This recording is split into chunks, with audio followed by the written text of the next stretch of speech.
তো good morning guys, good morning from Barrackpore. তো আমরা এখন ব্যাগপত্র নিয়ে মোটামুটি রেডি, আমাদের বাসের জন্য অপেক্ষা করছি। এই যে এখানে সবাই বসে আছে সেই যাযাবরের মতো, এসব যাযাবরের মতো বসে আছে। 5 ঘন্টা মানে 5 ঘন্টা লিটারেলি বাসে সেদ্ধ হওয়ার পরে আমরা তারপরে দীঘা এসে পৌঁছেছি। আর এখন আমরা অটো করে আমাদের টোটো করে আমরা আমাদের হোটেলের দিকে যাচ্ছি, কারণ সুপ্রীতির পা ব্যথা, সেজন্য সুপ্রীতি হাঁটতে পারছিল না।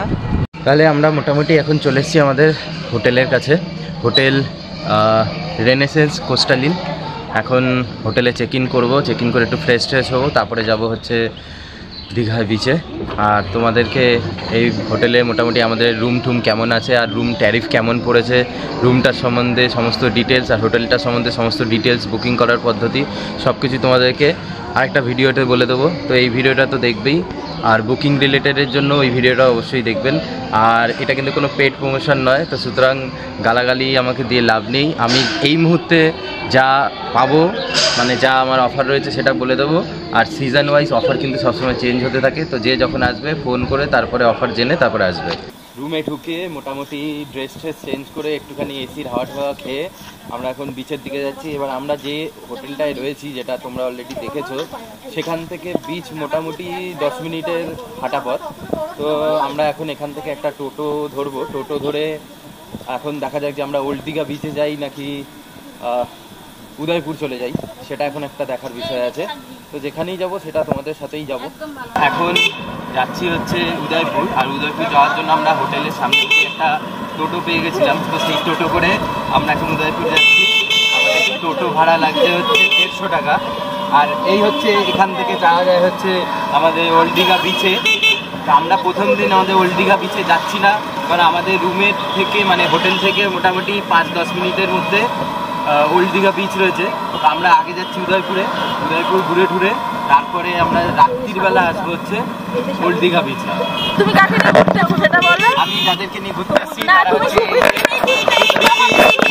যে তিয়াশা, এই হচ্ছে পল্লবী আমার বউ। এই যে একে দেখাইনি বলে এতক্ষণ ধরে মানে ক্যাচর করছে, রাগ করছে, বলছে আমার সাথে তো আসেনি ঘুরতে, বাকিদের সাথে ঘুরতে এসছে, আমাকে আর দেখাচ্ছে না।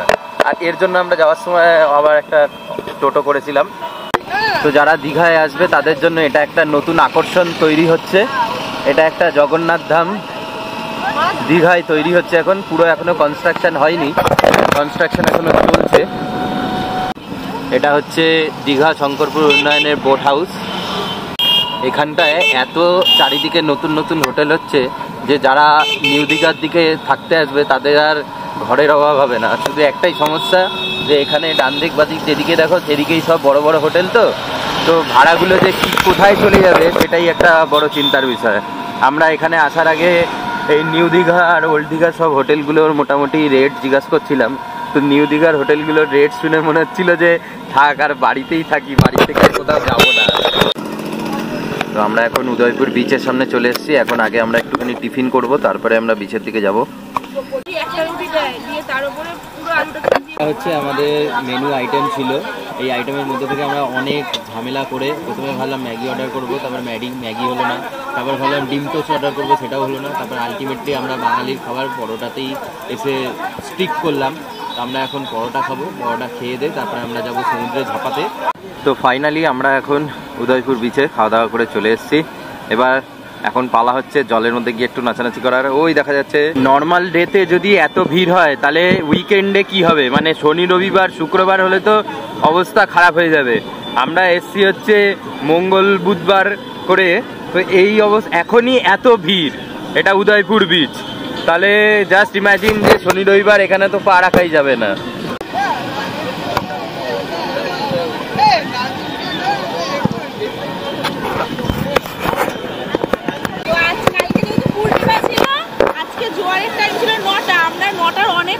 তো ভাটা চলে আসছে একটু পরে, এই ভাটার জলে স্বাভাবিক ওই বালি বেশি হয়, দেখো জলে কত বালি, দেখো বালি জল। আর আমার পেছনে দেখতে পাচ্ছ ওখানটায় বোটিং আসছে, ঠিক আছে? তো তোমরা যদি কেউ এখানে এসে স্পিড বোটিং করতে চাও তাহলে দেখো ওইদিকে সব স্পিড বোটিং হচ্ছে, ওখানে রেজিস্ট্রেশন হয়, ওখানে মানে কাগজপত্র রেডি করিয়ে স্পিড বোটিং করতে পারবে। আর এখন টাইম হচ্ছে জলে ঝাঁপানো। উদয়পুর বিচ যেটার জন্য ফেমাস সেটা হচ্ছে বিচ সাইডে তুমি বিচে বসে বসে এখান থেকে বিভিন্ন মাছ, ক্যাঁকড়া, চিংড়ি এগুলো খেতে পারো। প্লাস তার সাথে যদি আরও কেউ কিছু খেতে চায় তো সেগুলোরও ব্যবস্থা এখানে হয়ে যায়। তো আমরা সেই সব কোনো কিছু খাচ্ছি না, বাট আমরা মাছ ভাজা, চিংড়ি এগুলো, কাঁকড়া এগুলো খাবো, বাকি জিনিসগুলো আমরা খাচ্ছি না। তো যারা খায় তারা এখানে এসে সেটা এনজয় করতে পারে। ওহো আর বিচের ঢেউ বাদ দিয়ে তোমাদেরকে সবকিছু বলছি, এর জন্য তো মানুষ চ্যানেলটা সাবস্ক্রাইব করতে হয়।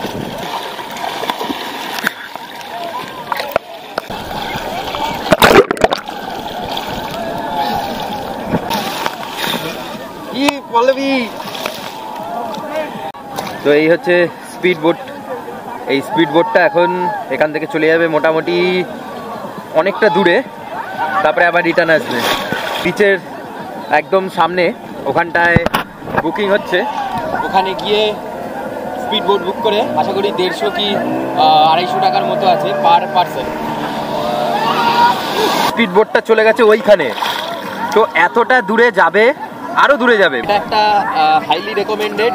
যারা এখানে উদয়পুরে আসবে তারা চেষ্টা করবে, যদি তোমরা এই স্পিড বোটিংটা করো তাহলে মজা পাবে। আমরা যাচ্ছি না কারণ আমরা 4 জন রয়েছি, আর আমাদের যারা মেম্বাররা রয়েছে টিমে তারা খুব একটা এটা করতে ইচ্ছুক নয়।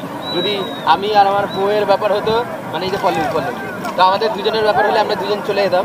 তোমাদের কি ব্যাপার বলো তো? হ্যাঁ, এইটুকু জলের মধ্যে কে দাঁড়িয়ে থাকে? এর থেকে তো সুইমিং পুলে জল বেশি থাকে। হ্যাঁ, সুইমিং পুলের টাইম হচ্ছে রাত্রির 8টা। আমরা রাত্রি 8টার মধ্যে যেতে পারি। চলো চলো চলো, একটু চলো চলো। এই সুপ্রীতি, তোমার কেমন লাগছে? তুমি জীবনে প্রথমবার বাড়ি থেকে ফ্রি হ্যান্ড পেয়েছো জলে সমুদ্রে আসার জন্য। খুব ভালো লাগছে, প্রথমবার ফ্যামিলি ছাড়া শুধু বন্ধু। আর তোমার কেমন লাগছে? মা বাবা থাকলে আরো ভালো লাগতো না? ভাই থাকলে আরো ভালো লাগতো। তোমার কেমন লাগছে? খুব ভালো। তোমার তো ভালো লাগবে, খুব ভালো। তুমি তো মজা পেয়েছো। আমিও কিন্তু জীবনে প্রথমবার বাবা মা ছাড়া, হ্যাঁ, বাবা মা ছাড়া বর সাথে তুমি তো হেভি মজা পেয়েছো। সেটাই। আর আমি এর আগে বন্ধুদের সাথে এসেছি, কিন্তু তখন আমি যতটা আনন্দ করেছি, এখন আমি বন্ধুদের সাথে আছি, তো বউয়ের সাথে আছি। এখন আমি আরো বেশি মজা করছি, মজা করতে পারছি। একদম না, আমি মজা করছি। আমার বউ বিশাল ভালো বউ।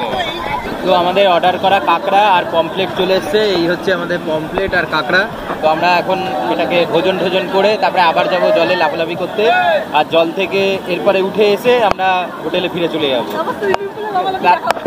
তারপরে আমরা সুইমিং পুলে নামবো। আমাদের হোটেলের সাথে সুইমিং পুল রয়েছে। সবার কি আনন্দ, পল্লবীর কি আনন্দ।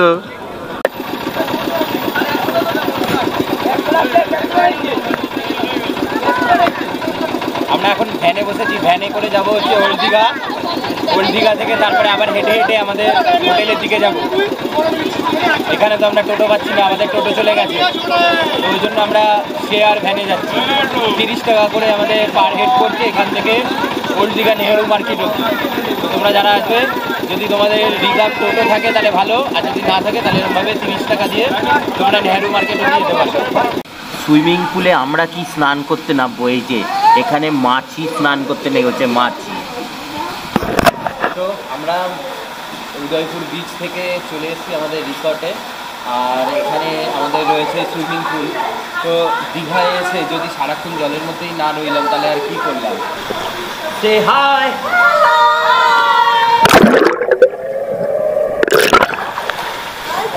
তো আমরা এখন সুইমিং পুলে, তোমরা দেখতেই পাচ্ছ। তো এটা হচ্ছে রুমের সাথে সুইমিং পুল থাকার অ্যাডভান্টেজ। বল কোথায় গেল? বল, এই তো বল। না বল।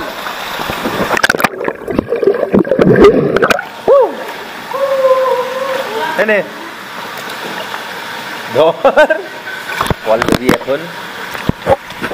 এখন এক্সট্রিম লেভেল লেগে গেছে, মানে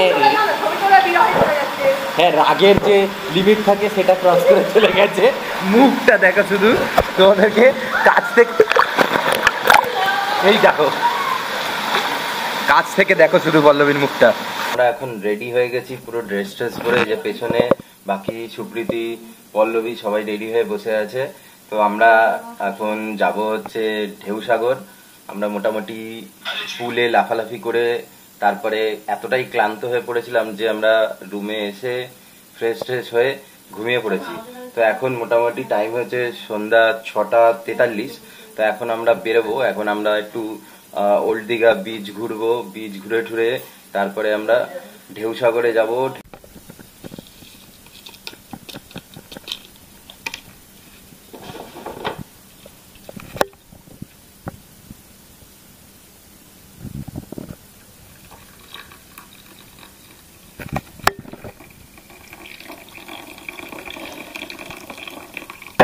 ঢেউসাগরে ঢেউ খেতে যাওয়ার আগে বেস্ট অপশন হচ্ছে 1 কাপ কফি খেয়ে নেওয়া, কারণ আমাদের রুমের সাথে এটা কমপ্লিমেন্টারি রয়েছে।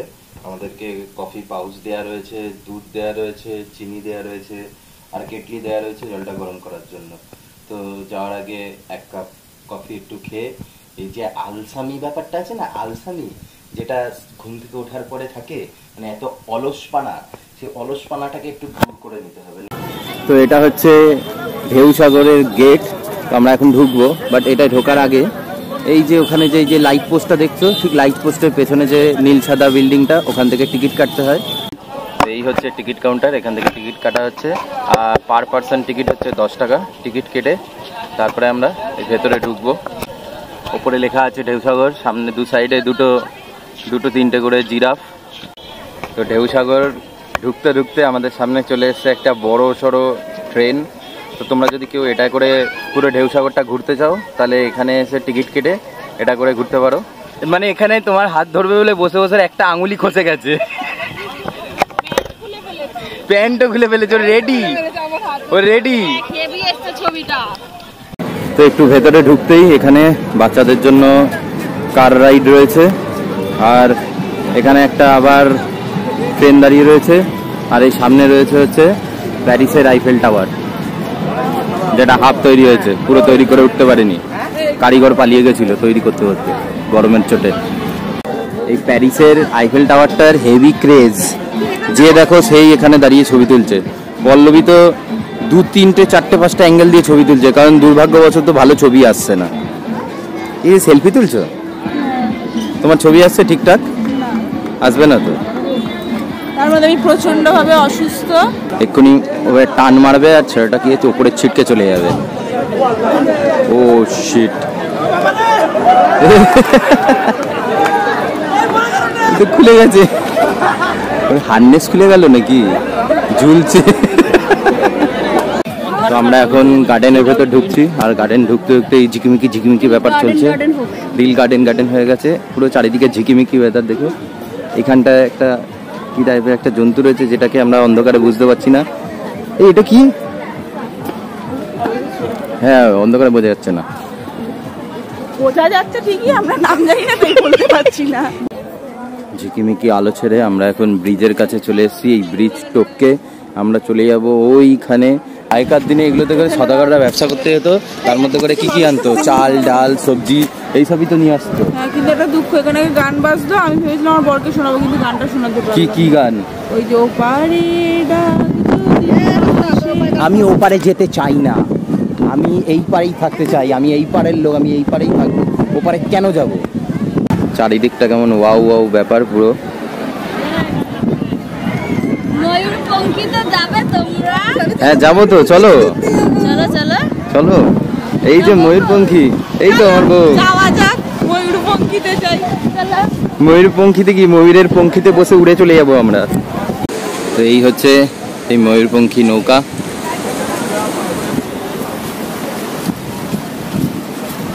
এই এখান দিয়ে ঢোকা যায়, কিন্তু এখন ঢোকার গেট বন্ধ, কারণ ভেতরে ঢুকতে দেবে না। তো ঢেউসাগরের আরেকটা আকর্ষণ, সেটা হচ্ছে এই যে নৌকাটা, জলের মধ্যে এই নৌকা চলছে, আর ওখানে বোটিং হচ্ছে, ওইখানটায় বোটিং হচ্ছে। আর এখান থেকে এই বোটিংগুলো টিকিট কেটে এখান থেকে সবাই উঠছে, আর ওটাতেও ওঠা যায় টিকিট কেটে। ওল্ড দীঘা বিচে ঘুরবো আর বিশ্ব বাংলা উদ্যানে ঢুকবো না, এটা কি হয়? এটা হচ্ছে বিশ্ব বাংলা উদ্যানের গেট। এবার আমরা ভেতরে ঢুকবো।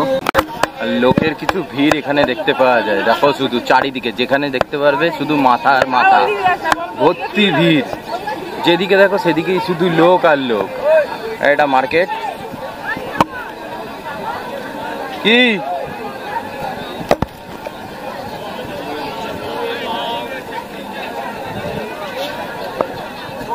চারিদিকে শুধু লোক আর লোক। মেরিন ড্রাইভের ওপরে বসে হাওয়া খাচ্ছে। তো আমরা ওই হাওয়া খেতে খেতে আমাদের হোটেলের দিকে চলে যাব। লোক দেখো শুধু লোক।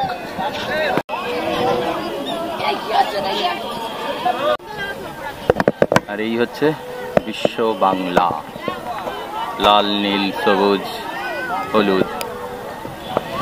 তো বাঙালির প্রিয় ডেস্টিনেশন দীঘা। আজকে অনেক ঘোরাঘুরি হয়েছে। আর আজকের ঘোরা কেমন লেগেছে? তোমাদের তো ভালোই লেগেছে আশা করি। বাকিদের কেমন লেগেছে চলো একটু জিজ্ঞাসা করে নি। কেমন লেগেছে? খুব ভালো। এবার লবি অসুস্থতায় ভালো। আরে সারাদিন তো ভালো ছিলে। ভালো। সুপ্রীতি? পারফেক্ট। আমার তো অসাধারণ লেগেছে, খুব ভালো লেগেছে। সেটা তোমরা দেখেই বুঝতে পারছো। তো আশা করি তোমাদেরও ভালো লেগেছে।